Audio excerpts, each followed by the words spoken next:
In this episode, we are talking about your podcast name and a couple of considerations you should think about when you are naming your show. Welcome to Podcasting Tips and Tricks with Lyndall Harris, a show sharing quick, actionable tips, tricks and advice to help you on your podcasting journey.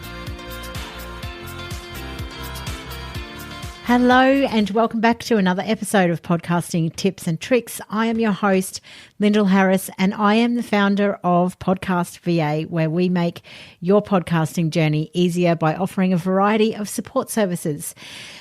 So back into another week, and I just want to mention that tickets are going on sale for Australia's newest podcasting event next week. The Australian Podcasters Collaborative Live is happening in Sydney at the Novotel at Darling Harbour on the 4th of September 2020.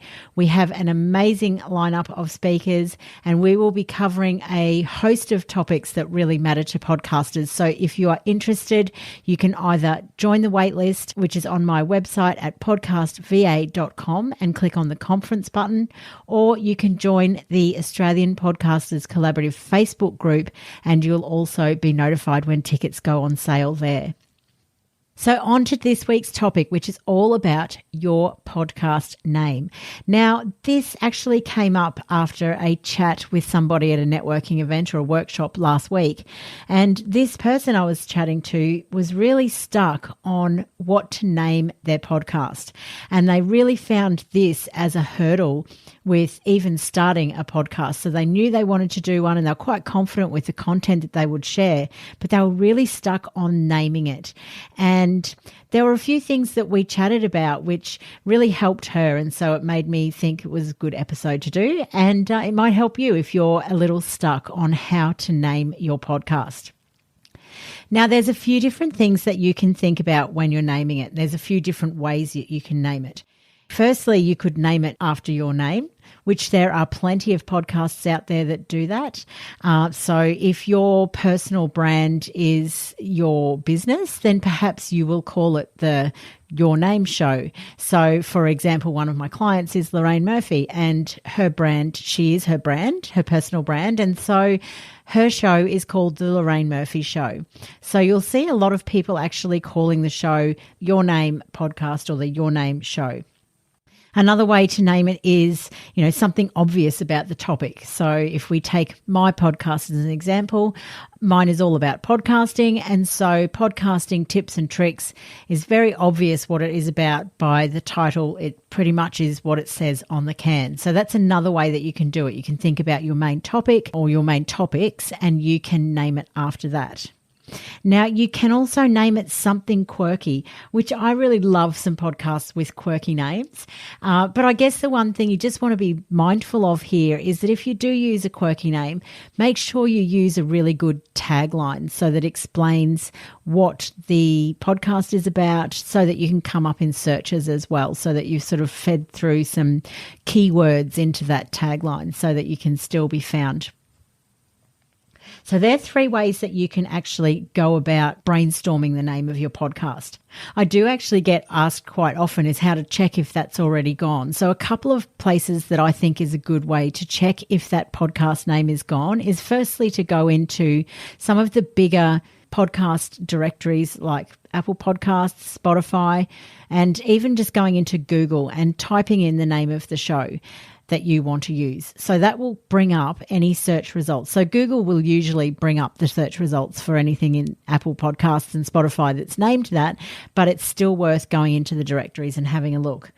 Some people take it that step further as well and go and check business name directories and see if there is actually a business name with that, because quite often a business name will be trademarked. So if you check that business name directory up front, if it's something that is likely to be called a business name, then that may be worth doing, because you don't want to start your podcast necessarily just to find out in a few weeks after you launch that someone comes and says that you can't use that name anymore. Now, here's something that you should know. If you are finding that you get stuck on actually launching your podcast or starting your podcast because you can't work out the podcast name, you can actually change it down the track. Now, obviously, I would say it would be great if you can work out that name up front, But if you rebrand or something like that down the track, then you can change the name of your podcast, and it is actually quite an easy process. Some hosting providers actually ask you for a slug when you are setting up your show. So, for example, Libsyn asks you to set up a slug, which is the word. So some people will use the name of their show. Others will think a little bit bigger than the name of their show, because if they want to change it down the track, they can't change that word slug in Libsyn, for example. So just be mindful when you're naming the slug of your show, if you have to do that in your hosting setup, that if you are thinking you're not 100% sure on the name, then maybe make it something that won't matter down the track. Some hosts, on the other hand, provide like an ID number in the RSS feed as the slug, and therefore you don't need to even worry about that. Changing the name of your podcast when you're hosting on a provider that doesn't use the slug in the URL makes it very easy. It's just a matter of going into the host, changing the name in the show settings, and changing your cover art.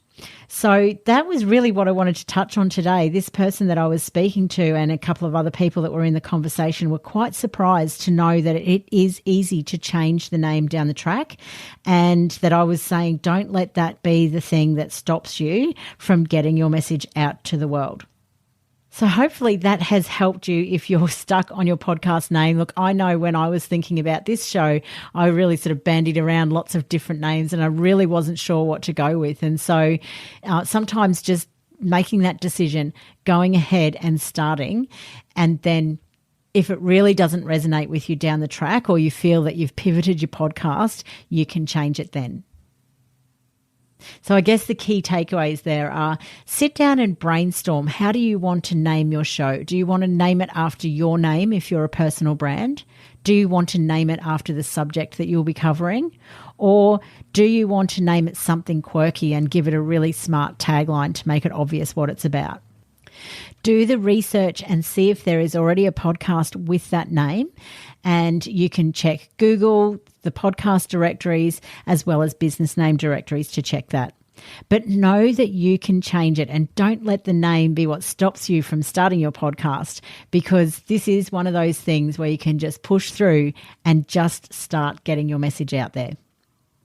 So that wraps up today's topic of your podcast name. And hopefully, if that is something you're getting stuck on, that will help get you over the line. Another short episode today, but I have actually got some fantastic interviews lined up over the next few weeks. So we will be getting back into having a mixture of interview and solo shows. So please tune in to those. Before I go, I just wanted to say, don't forget that tickets go on sale for the Australian Podcasters Collaborative live event on the 4th of September in Sydney. And if you want to head over to my website, podcastva.com, and click on the conference button, you can join the waitlist and find out when tickets go on sale sometime this week.